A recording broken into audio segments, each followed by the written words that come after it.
저로 말씀드릴 것 같으면은 제가 유튜브 영상을 시작한 지 1년하고도 6개월째가 되었는데 곧 새해가 되었으므로 횟수로는 2년차가 됩니다. 그런데 제가 이보다 훨씬 전인 30년 전에 처음 영상에 쌍판 떼기를 드러냈었던 경험이 있었습니다. 뭔 소린고 하니? 지금으로부터 30년 전인 1990년 연말쯤에 당시 MTV 예능 프로였던 보통사람 보통무대라는 프로그램 중에서 당시 패널 웃겨라 라는 코너가 있었습니다. 그때 제가 신청을 했었는데 당신은 제가 신학생이었는데도 불구하고 무언가 다소 다른 데에서 신경을 썼던 적이 있습니다. 당신은 제가 경제적인 형편도 안 좋았고 어렵고 해서 학교를 거의 자퇴할까 말까 고민하던 시기였기도 합니다. 그러다 보니 다소 한눈을 팔았던 시절이었는데, 그러다 보니까 그때 출연했던 사람들 중에서 훗날 개그맨이 된 사람도 있었습니다. 여러분들이 잘 아시는 틴틴5 출신의 김경식 씨가 바로 그 보통사람 보통무대에서 패널 웃겨라라는 코너에 출연한 바 있었던 경력이 있었습니다. 대체로 이 연예인들은 이 전업이라고 하기도 그렇고 이른바 눈도장이라고 하죠. 댄스 가수들 중에선 기성 가수의 백선 댄서로 활동을 하기도 하고, 그렇게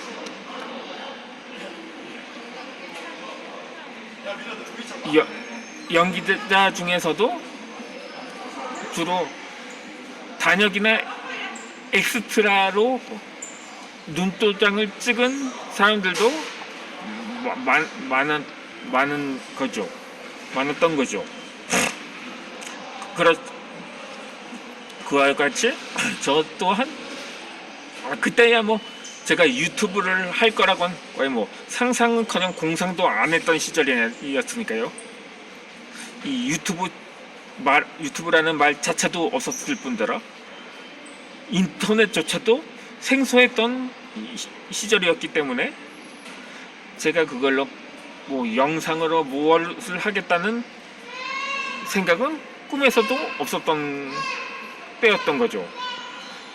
오직 당시에는 작가로서의 희망사항을 담고 있었을 뿐이었습니다. 당시 보통사람 보통무대라는 프로를 탤런트 정한영 씨가 진행을 했었는데 실제로 그분을 제가 2번 정도 배웠습니다. 물론 대면은 하지는 않았고, 제가 30년 전에 딱 한번 방송 프로에 출연하면서 직접 뵀었고, 제가 10년 전에 제가 책을 사러 영풍문고에 들렀을 때 정한영 씨께서 책을 구매해서 되돌아가는 모습을 봤었던 적이 있었거든요. 그때 제가 방송에 출연했을 때 정한영 씨가 말미에 이렇게 말씀을 하셨더라고요. 진짜 웃기신다고요. 그때 제가 콘텐츠가 나리 개나리 이런 식으로 진행을 했었는데, 당시 패널이 장소팔이라고 만단가였다고 합니다. 고춘자와 콤비를 이뤘다는 유명했었는데, 그 당시 출연 당시 패널 중에서는 최고령자였었어요. 그래서 내 식으로 웃기는 게 조금 꺼림직하기도 했었던 적이 있었고요. 결국 제가 냉수를 들이키는 것으로 끝을 맺었습니다. 웃기는데 성공한 사람들은 에게는 상품이 있었는데 손목시계였던 걸로 기억을 하거든요. 그런데 그 다음 주부터는 수정가로 바뀌었던 것입니다. 그러니까 패널을 못 웃기는데 그러니까 웃기는데 실패하면 마시는 게 바뀐 거예요. 그때 생각을 하면 야, 일주일만 더 늦췄으면 수정가루를 마시지 않았을까 하는 안타까움도 들기도 했었습니다.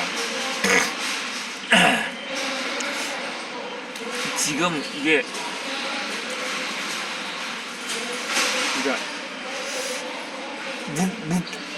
무편집으로 영상을 촬영하고 있어서 그 자료를 직접 보여드릴 수는 없지만 옛날 TV라는 채널을 보시면 뭐 옛날 드라마뿐만 아니라 쇼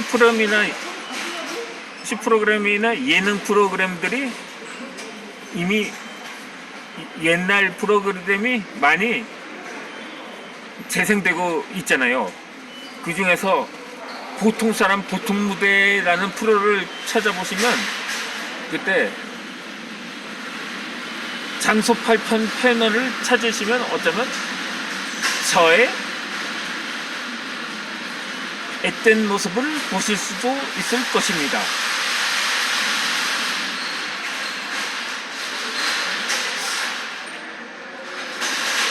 그러니까 이제 제가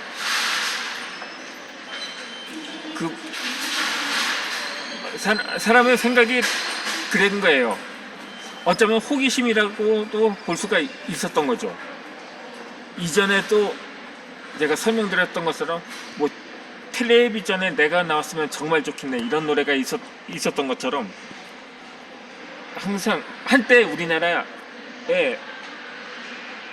청소년들의 장래 희망이 이 유튜브가 지금은 1위에서 5위까지 순위권에 들고 있는데 뭐 유튜버나 연예인이나 뭐 어쩌면 형식은 같을 수도 있습니다. 결국 유튜브를 통해서 스타 대접을 받는 경우도 있으니까요. 물론 그것이 자기의 자유의사냐 아니면 큰 기획사 같은 데서 이에 따라서 계약을 하면서 움직이는 방식이냐에 따른 차이는 있는 거죠. 그렇게 해서 오늘의 어쩌면 제가 유튜브를 하게 되는데 한참 그렇게 망설임이 없었던 것은 그때의 경력을 바탕으로 아마 경험 삼은 것을 계기로 인해서 그렇게 망설임은 없었던 것으로 생각이 듭니다. 그리고 평소에 제가 친구가 없다 보니까 누구랑 수다 떨 상대가 전무했었거든요. 하지만 그냥 사이버 공간 속에서도 내 주장을 한번 펼쳐보자는 마음을 먹기에 지금의 유튜브 방송이 가능하지 않았을까 하는 추측이기도 합니다. 그렇게 제가 오늘도 그렇게 해서 저에 대해서 간략하게 설명을 드렸는데 제가 또 얼마 전에는 카페에 가입을 했거든요. 그때 제가 홍보 차원에서 했는데, 제가 구글 애즈로 홍보를 하려고 하니까 그게 또 빠듯하더라고요. 이 하루 만에 광고가 된 거지 뭡니까? 아니, 좀 더 무자본 형식으로 홍보를 할 수는 없을까, 이렇게 생각하던 찰나에, 그래서 제가 구독자 수 늘리는 방법은 그런 영상은 많거든요. 그래서 내가 생각하기에는 구독자는 둘째 치고 조회수라도 늘어났으면 좋겠다고 그렇게 항상 생각을 했었거든요. 우선 조회수가 우선시돼야 구독자도 늘어날까 말까 한 거기 때문인 거죠. 그렇게 해서 가입한 거지. 그러니까 나는 유튜브보다라는 그 카페인데, 이전에도 제가 가입해서 활동을 했었어요. 그렇게 홍보를 해서 채널 홍보를 하고 했는데 좀처럼 조회수가 늘지 않은 거예요. 그래서 하는 수 없이 결국 몇 푼 정도 투자해서 에즈를 활용했는데, 그렇게 해서 광고 형식으로 진행을 했는데, 그러다 보니까 본의 아니게 내가 광고주라는 명칭이 붙었던 거예요. 나는 광고주가 직접 유튜브 영상을 찍는 사람이 아니라 제3자라고 생각을 했었는데, 광고를 내는 당사자였더라고요. 그렇게 해서 다시 제가 유튜브 방문자 수 늘리는 방법이라는 영상을 꾸준히 시청을 하면서 그렇게 카페에서 홍보를 하고 보니까 효과를 본 유튜버가 있더라고요. 그래서 나는 다시금 그 카페를 다시 찾아서 다시 활동을 재개하게 되었습니다.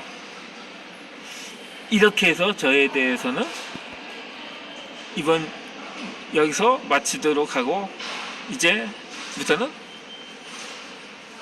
다시 책을 나머지로 읽어드리도록 하겠습니다. 이제 200페이지를 넘겨서 조만간 바로 이 작품이 있거든요. 이 작품을 제가 마무리해서 읽어드리려고 합니다. 이렇게 해서 그럼 다음 영상에는 책을 읽어드리는 영상을 계속해서 올리도록 하겠습니다. 그러면 저에 대한 소개는, 원래 제 소개는 처음 채널을 만들었을 때 했었는데, 계정이 변경되고 또 본격적으로 이제 홍보 활동을 시작하면서 다시 저에 대한 소개를 간략하게 해드리고자 했던 것입니다. 그러면 저는 다시 이어서 영상은 책을 읽어드리는 것으로 올려드리도록 하겠습니다.